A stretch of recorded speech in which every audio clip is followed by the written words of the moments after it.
Hello everyone. Mission fit and healthy India के second episode में आप सभी का स्वागत है। आई एम डॉक्टर जीवक घाड़गे। I am orthopaedic surgeon. Currently I am practising at कल्याण।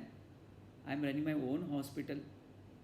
दोस्तों, आज का जो हमारा टॉपिक है वो है नेक पेन, यानी कि गर्दन का दर्द। आजकल गर्दन के दर्द के पेशेंट दिन ब दिन बढ़ते ही जा रहे हैं। उसकी एक ख़ास वजह यह है कि मोबाइल, लैपटॉप, टीवी इसका इस्तेमाल ज़्यादा होना। बच्चों से लेके बड़ों तक ये नेक पेन की प्रॉब्लम सभी को आ रही है और उसके मरीज़ की संख्या भी बढ़ते जा रही है। तो देखते हैं कि नेक पेन किस वजह से होता है और उसके ऊपर क्या इलाज हम लोग कर सकते हैं, इसके बारे में आज चर्चा करेंगे। तो नेक पेन जानने के लिए नेक में कौन से स्ट्रक्चर्स है वो हम लोग देखेंगे। तो यहाँ पे एक वर्टिबल कॉलम का मॉडल है। सबसे टॉप में जो रीढ़ की हड्डियाँ होती है, ये जो टॉप की जो 7 रीढ़ की हड्डी है वो नेक में होती है और इस रीढ़ की हड्डी के बाजू में मसल्स होते हैं। तो ये मसल जब ओवर यूज़ होते हैं तभी भी नेक में पेन होता है। सेकेंड स्ट्रक्चर है, ये रीढ़ की हड्डी है, उनके बीच में जो डिस्क होता है वो डिस्क की कोई भी प्रॉब्लम हो जाती है या डिस्क को इंजरी हो जाती है या डिजेनरेशन हो जाता है तो भी डिस्क की वजह से नेक में पेन होता है। या तो जॉइंट्स जो होते हैं उनमें अर्थराइटिस होता है तो भी पेन आता है। थर्ड जो है वो है, ये हर एक रीढ़ की हड्डी के बीच में एक नस बाहर आ जाती है। खास करके नेक में से जो नसें बाहर आती है वो हमारे हाथ को सप्लाई करती है और कभी कभी नस के ऊपर जब भी प्रेशर आ जाता है तो भी नेक में बहुत ही सीवियर पेन आ जाता है। फोर्थ जो स्ट्रक्चर है वो है स्पाइनल कॉर्ड। यहाँ पे हमारे रीढ़ की हड्डी में बीचों बीच एक स्पाइनल कॉर्ड होता है जो कि ब्रेन से आता है और ये स्पाइनल कॉर्ड के ऊपर जब भी प्रेशर आ जाता है तो भी नेक में पेन होता है। तो आइए देखते हैं, जो जैसे कि मैंने कहा मसल्स जो है वो मसल्स का दर्द कभी होता है।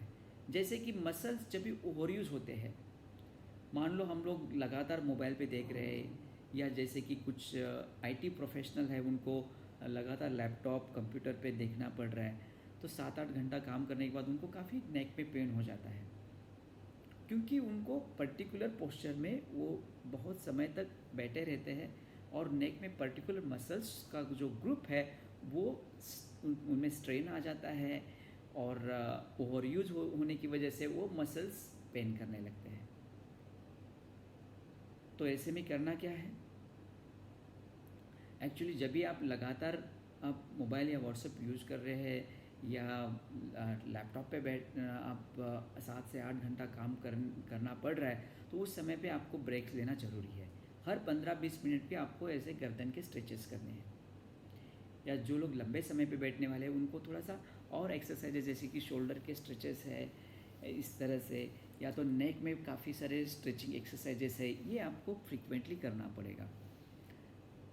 क्योंकि कैसा है कि ओवर यूज़ जो है वो अगर मान लो आपको एक छोटा सा ग्लास अगर 15-20 मिनट आधा घंटा अगर आप ऐसे हाथ स्ट्रेच करके अगर पकड़ के रखेंगे तो आपके हाथ में काफ़ी पेन आएगा।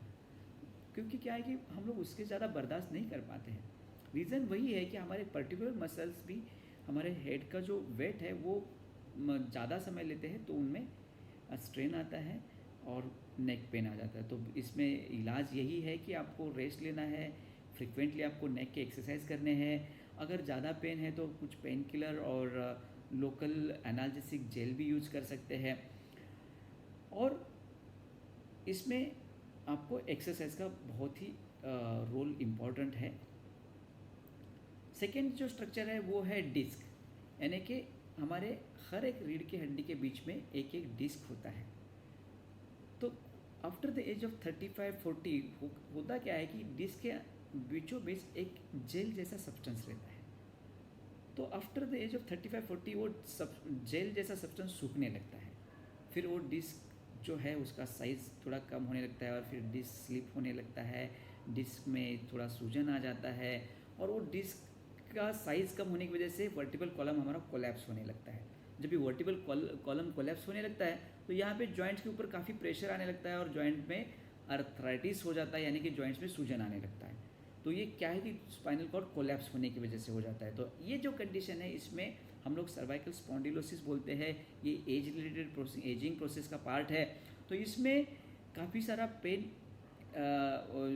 आने लगता है। तो ऐसे कंडीशन में करना क्या है कि आपको अगर देखा जाए तो मैं एक एग्जांपल दूंगा कि मान लो आपने टेंट देखा होगा। टेंट में बीच में एक बाम्बू रहता है। अगर ये बाम्बू कमज़ोर होता है तो टेंट के बाजू की रस्सी है उसको हमें टाइट करना रहता है। सेम हमारे स्पाइन में भी वैसा होता है। अगर मान लो डिस्क की साइज़ कम हो जाती है तो वर्टिबल कॉलम कमज़ोर होकर कोलैप्स होने लगता है। तो आजू बाजू के जो मसल्स है उनको हमें स्ट्रेंथन करना होता है। तो स्ट्रेंथनिंग करने के लिए आप कोई भी ट्रेंड फिजियोथेरेपिस्ट जो रहते हैं उनसे आप नेक के एक्सरसाइज सीख सकते हैं।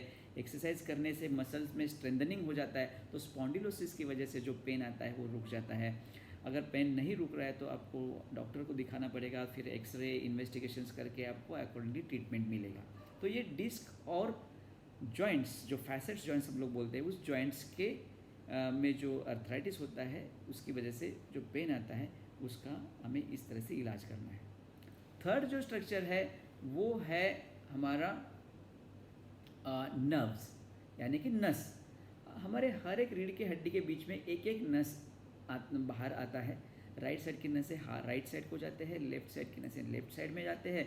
तो जब भी ये नस के ऊपर जब भी प्रेशर आ जाता है, खास करके डिस्क प्रोलैप्स होने की वजह से, डिस्क सरकने की वजह से ये नस के ऊपर प्रेशर आने लगता है और वो प्रेशर आने के बाद हमारे हाथों में भी दर्द आने लगता है। ये थोड़ा सा सीरियस प्रॉब्लम रहता है। इसमें जो पेशेंट रहता है वो काफ़ी घबरा जाता है क्योंकि बहुत ही सीवियर पेन रहता है ये। और जब भी ऐसे पेशेंट्स को जब भी डिस्क प्रोलैप्स होने की वजह से नस में दर्द आने लगता है तो वो पेशेंट जब भी हमारे पास आता है तो हम लोग उसको इन्वेस्टिगेट करते हैं, एक्सरे करते हैं, एमआरआई करते हैं और उसमें हमें पता चलता है कि कौन से लेवल का डिस्क प्रोलैप्स हो चुका है। जैसे कि अगर मान लो C4 C5 जो वर्टिब्रा है, मतलब रीढ़ का तीसरा और चौथा रीढ़ का हड्डी, अगर उसके बीच का नस के ऊपर अगर प्रेशर आया है तो हमारे पूरे हाथ में ऐसे पेन, नमनेस आने के चांसेस है। या तो C5 C6 वाली जो नस अगर प्रेशर में है तो हमारा जो अंगूठा और इंडेक्स फिंगर है उसमें हमें नमनेस महसूस हो जाएगा या दर्द महसूस हो जाएगा।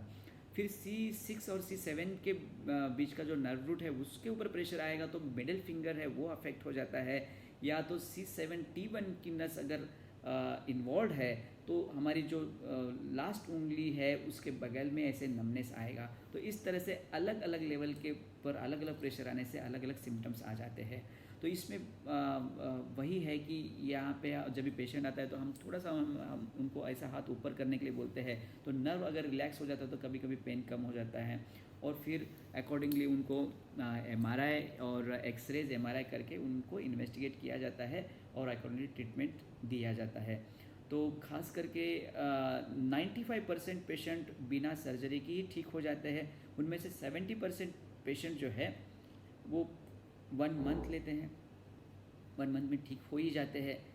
लगभग 90% पेशेंट को 1.5 मंथ में रिजल्ट आ जाता है और 95% पेशेंट को लगभग 3 महीने के अंदर रिजल्ट आ ही जाता है। सिर्फ 5% लोगों को सर्जरी की ज़रूरत रहती है। तो सर्जरी में हम लोग करते क्या है कि ये जो नेक है, आगे के सेक्शन यहाँ से यहाँ कट लेते हैं। बहुत ही नेचुरल प्लेन से हम लोग जाते हैं, कोई मसल वगैरह कट नहीं होता है और सीधा रीढ़ की हड्डी को एक्सपोज किया जाता है और यहाँ की डिस्क जो है वो ख़राब डिस्क है उसको निकाल के वहाँ पे हम लोग हमारे पेल्विक बोन की थोड़ी हड्डी निकाल के यहाँ पे हम लोग उस जगह में भर देते हैं और वो दोनों रीढ़ की हड्डी को एक डिस्क के साथ फ्यूज किया जाता है। अभी रिसेंट एडवांसेस भी है, जैसे कि कृत्रिम डिस्क भी लगाया जाता है तो फ्यूज़ करने की ज़रूरत नहीं पड़ती है और आपकी मूवमेंट जो है वो अफेक्ट नहीं होती है। तो काफ़ी सारे इसके सर्जरी के रिजल्ट बहुत अच्छे हैं। लगभग 98% surgeries are successful in this spine surgery. तो आप देख सकते हैं कि अगर नस के ऊपर प्रेशर आता है तो क्या क्या इलाज हो जाता है। अगर आप फोर्थ जो स्ट्रक्चर है वो है स्पाइनल कॉर्ड, यानी कि यहाँ जो स्पाइनल कॉर्ड है उसके ऊपर जब भी प्रेशर आ जाता है तो क्या क्या सिम्टम्स आ जाते हैं। इसमें spinal cord is a very sensitive tissue, क्योंकि उसके ऊपर अगर जब प्रेशर आ जाता है तो भी वो काफ़ी सारे सीरियस सिम्टम्स दिखने लगते हैं, जैसे कि पैर लड़खड़ाने लगते हैं, या तो पैर में ताकत कम हो जाता है, या तो सीरियस कंडीशन में यूरिन और लैट्रिन का कंट्रोल भी छूट जाता है। बहुत बार हाथों का ताकत कम होता है, हाथों से चीज़ें छूटने लगती है, और हमारा जो छोटा एक्टिविटीज़ है जैसे कि साइन करना वो भी अफेक्ट हो जाता है। तो ऐसे कोई भी सिम्टम्स रहते हैं तो ये सीरियस सिम्टम्स माना जाता है, इसको प्रॉपरली इन्वेस्टिगेट किया जाता है, और अच्छे से MRI वगैरह करने के बाद उसके ऊपर डिसीजन लिया जाता है। उसमें भी अगर स्पाइनल कॉर्ड के प्रेशर होते हैं तो 60% पेशेंट्स को बिना सर्जरी से ही ठीक हो जाता है, 40% पेशेंट को हम लोग मॉनिटर करते हैं। अगर उनमें symptoms day by day worsen होते जाते हैं तो उनको सर्जरी का ऑप्शन दिया जाता है। इस तरह से स्पाइनल कॉर्ड के अलग अलग कंडीशंस में अलग अलग लाइन ऑफ ट्रीटमेंट होती है, और ख़ास करके इनमें से 95% मरीज़ जो है बिना सर्जरी के रिकवर हो जाते हैं, जिनमें सिर्फ मेडिसिन, फिजियोथेरेपी और एक्सरसाइज देने हम लोग रिकमेंड करते हैं। और चौथी चीज़ है जैसे कि सर्वाइकल स्पॉन्डिलोसिस जैसे जो डिजेनरेटिव डिजीज़ेस है, जहाँ पे एज रिलेटेड प्रॉब्लम्स रहते हैं, उनमें वो डिजेनरेशन रोकने के लिए हमें सप्लीमेंट लेने की आवश्यकता रहती है। खास करके कैल्शियम है, मैग्नीशियम है, विटामिन डी है, और बी कॉम्प्लेक्स विटामिन है, ये सारे सप्लीमेंट के तौर पर, प्रोटीन है, ये सब हमें सप्लीमेंट के तौर पर लेना रहता है, ताकि सर्वाइकल स्पॉन्डिलोसिस जो डिजेनरेशन की हमारी जो प्रोसेस है उसे स्लो किया जा सकता है। Right, with this I am done. मेरे नेक्स्ट एपिसोड में आप जॉइंट्स रिलेटेड इन्फॉर्मेशन ले सकते हैं। मैं अगला जो एपिसोड है उसमें शोल्डर जॉइंट पेन जो बहुत ही कॉमन कंडीशन है उसके बारे में हम लोग डिस्कस करेंगे। Thank you very much, and thank you for watching my this video. Thank you.